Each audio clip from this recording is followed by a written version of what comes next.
Rikmar kawatag manok, sunoy piso bantang og mungaan. Way pili mo kubkob, kawaton apil ang pultahan. Kawatan yun og manok, maratol na ang silingan. Nangita sa ilang manok, si Rikmar na kay busog, nagkimaglitson manok.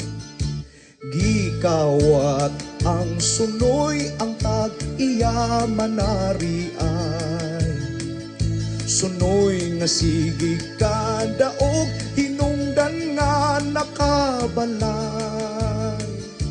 Natripingan ni Rikmar, isapwan niya kitang naran.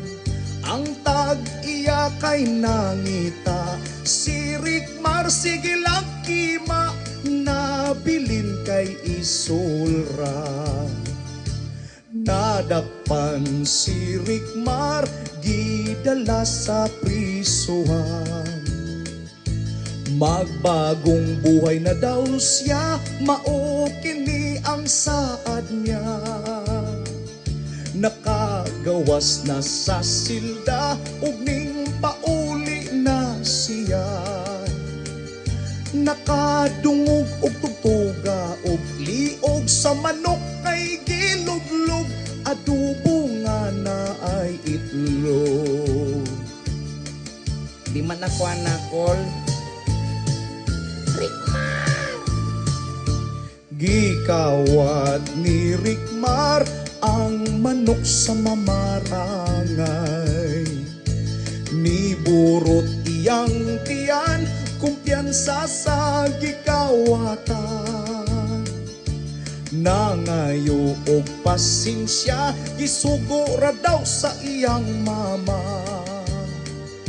Si Rikmar na uli at iyang mama kay nataptan, na among ang inahan.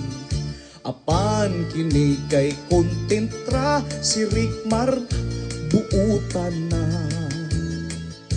Buutan nga aman, maayo sa iyang pamilya. Suportaan, suportaan, content walay gipangligsan.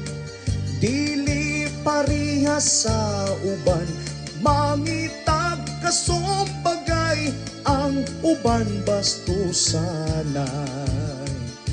Si Rikmar sa istorya, hangtod karon mangawat pa, hurot manok giluglog na.